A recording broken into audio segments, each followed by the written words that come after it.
eye candy today. Yeah. Hi, my name is Riki Dodds. I'm a double diamond.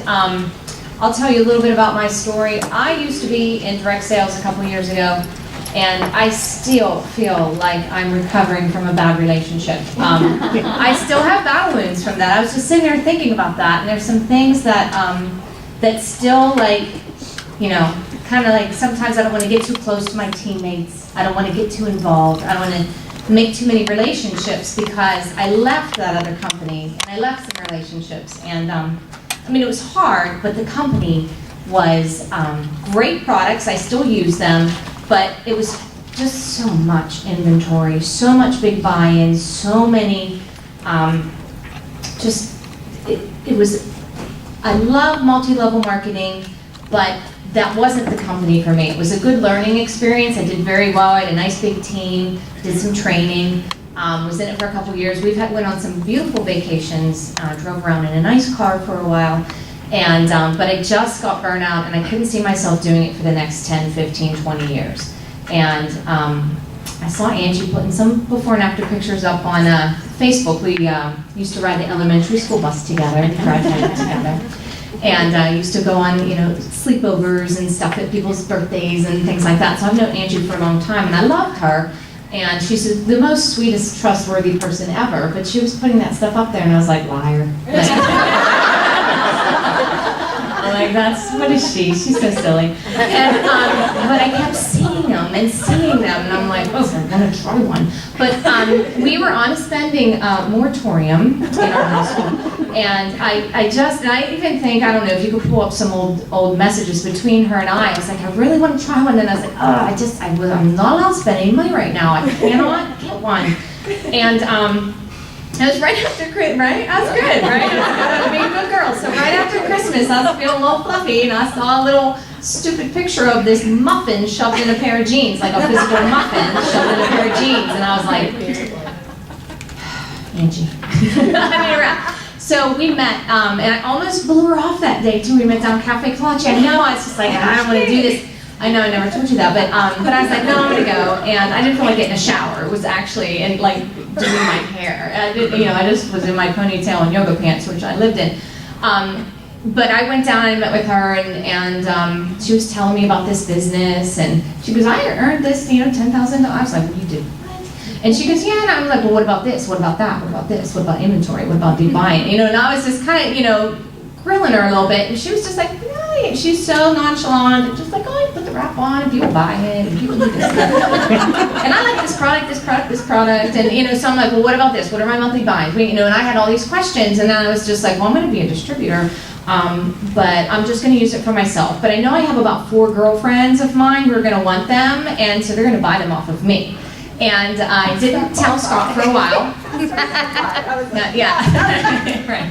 So, yeah, I didn't tell Scott for a while, but I knew, and I boosted myself, so I knew I was about $280 in the hole, like a secretive hole that I wasn't allowed to talk about. But I knew that I could dig myself out of that hole based on my prior experience of being in another direct sales company. I said, I know I will make my girlfriends buy this stuff, and I will be in the, the black, and I'll be fine. And so I don't even know how it came up, but I said, I'm doing this thing again, and so what was your, I could tell you what he was thinking or whatever, but I brought him up here so you can just really kind of like, we had lots of inventory in my house, like lots and lots of inventory. We still have a little bit, yeah. But what was your initial reaction to my husband, Scott? Who is the diamond, by the way? Yay! Up there. But he enjoys his paychecks nonetheless. Yeah. So what was your first thoughts when I told you I was getting into another company like this? Well, I think the initial discussion really wasn't that you were already in it, was that you were thinking about it. I believe that's exactly how it went. But it eventually went to, yes, but I've already joined and I'm already going to make that money back. I guess my initial thought was you'd already been through it once, and I'd actually seen you have some pretty good success at it. So I thought the interesting thing this time was that you basically came to me and you had done your homework and you showed me what an opportunity it was before you actually even told me that you were already involved. So I felt pretty confident at that point that she would make it happen, and I was behind her 100%. Well, but that's sweet, but in reality, he was like, I want to see, like, write down all your expenses. I want to see all them written down, and I want to see how much did you spend, and he was just like, right, and I was like, I have it all documented. And this is the biggest thing, ladies and gentlemen, that you can do if you have a significant other that you share bills with and are with. Keep things separate. Do not mix them in. Like, if you get wrapped cash and stuff, do not go get a pedicure and be like, well, where'd that go? I don't know, where'd it go? I can't pay my ownership. Why? I'm not making any money. Yes, you did. You spent it on your toes, So keep everything separate. You can open a free checking account and stick stuff in there and get a free little, debit card. Keep everything separate so you know you're making money. I had a discussion, I think, with Tammy one time. And she was like, my husband's a little upset because I'm not making any money. And I said, Tammy, I see you in my back office. You're making some money. You're recruiting people. You have loyal customers. I said, what do you mean you're not making money? And I said, do you have everything separated? She goes, no, I get, this and that, and then I go to the grocery store. Or then, I have to get shoes for the kids and this and that. And we're using the products. If you're using the products and you've replaced them from another company, meaning Walmart, Estee Lauder, GNC, wherever, if you are washing your face now with It Works products, you take that, you cannot count that as an expense because you've traded that off, in my opinion. If you were using another protein powder, now you're using ours. Don't deduct that as I'm not making any money because you're using it from another company. You're buying off of yourself. You're being smart and buying it wholesale instead of retail. So make sure you write all that stuff out. So I took everything that we started to use and I backed that out of my, my expenses and this and that. So I knew down to the penny how much money I was spending, and I spent so little. Like, we kept running out of stuff because I didn't want, So the next thing is now you have to use these products, honey. And he was like, no. Okay, so, and I said, you have to at least try them. So what were your thoughts after you started? And we researched, he loved his stuff. He researched, and he had his vitamin that he bought online and got delivered, and we had his protein powder that he loved, and whatever. So what were your thoughts after you started using the products? Well, after I ran out of my supply of what I like to buy, I actually started, and she was very good at just switching things out for me and having them available. So I started out with just the vitals and started with the multivitamin, and then second was the greens, and the greens was probably the thing that opened my eyes to all the other supplements because I've had gout for probably 10 or 15 years or so, and they always read all the things about what you can do and how you can control it. Well, nothing really ever worked until I started taking the greens, and I actually, within, I'd say less than a month, I started to realize that the pain in my big toe had started to go down, the swelling went down, the pain went away, and so I was like, holy cow, this is pretty good. So I've gone from just taking greens and the multivitamin to now I'm taking the multi-pack of vitamins, the hair, skin, and nails. For good reason, thank you. For your nails, right? Yeah, yeah, right, that's right, it's for the nails. So, now his big yellow toe is good now. the new you. So I take a lot of different things. I have a shake every day, and I even eat the chewable greens as well for basically when I'm at work at the end of the day, and I start to, get tired, and I just pop a few of those in, and it really keeps you perked up and go. So it's good. I like it. So he is all in on the products, but and he did tell me, he goes, if I don't like these, I don't care if you're selling them, I'm going back to my old stuff. And I said, you did say that. And I said, fair enough, fair enough. Okay, so he has really never been to any events except for the women that parade in and out of our house ever so often for meetings and whatnot that he walks into in on every once in a while. So last night was really your first dose of all of us crazy people. Yeah, and so then going forward, what were your thoughts after you had listened and looked and saw and left? Because we left separately and we actually have not talked since last night. No, we have not. Because we're just busy, we're just busy. I would say the biggest thing that I saw last night was the why.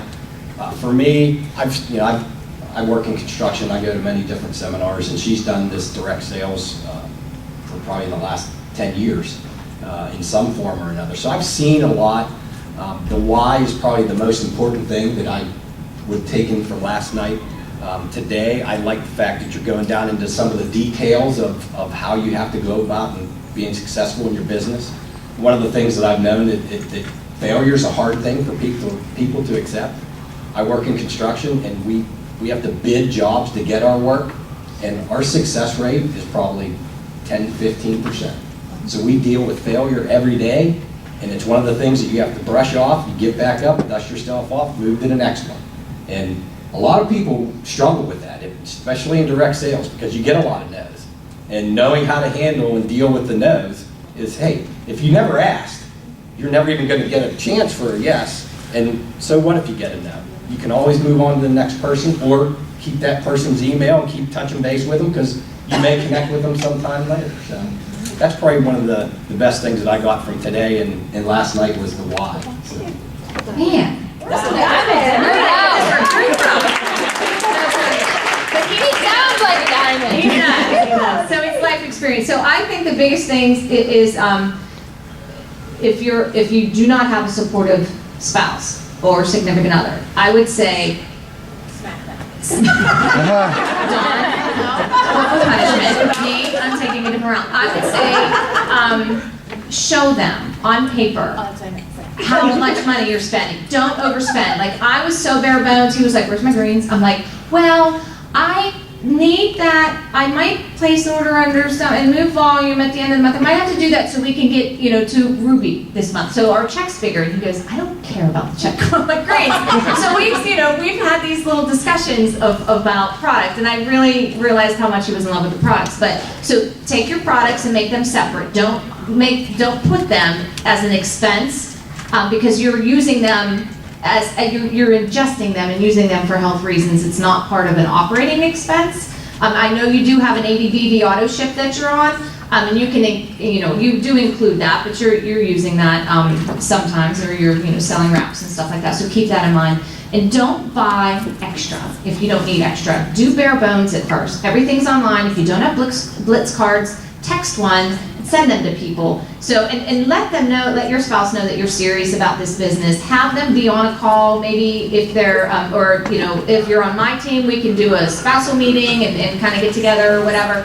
But it's a serious business with a lot of serious money. It's not some silly wrap thing. It's a crazy wrap thing, but it's not a silly wrap thing. There is a big, huge financial gain for your family. It's changing the dynamics of our family. He's the breadwinner, I stay home, he's gone all the time, he misses out on a lot of stuff. I would like to change that. I would like to do a bunch of stuff first, so he's not going to retire right away. But I want to be able to retire and travel. I want to put our kids through college debt free. I don't want to have any expenses, and I want us to be healthy, so by the time that we get to that point, that we're healthy and able to do it. I'm showing our children, we're showing our children right now what it is to work hard and to make your own money and to change the American dream into something that is actually really an American dream, not an American nightmare. So with that being said, I want to bring up Chris Moore. He's going to talk about being a supportive role in this business, and he's done it for years very successfully, and I just love these two. They have been, from day one that I met them, just a really great mentors and good friends. So, Chris Moore.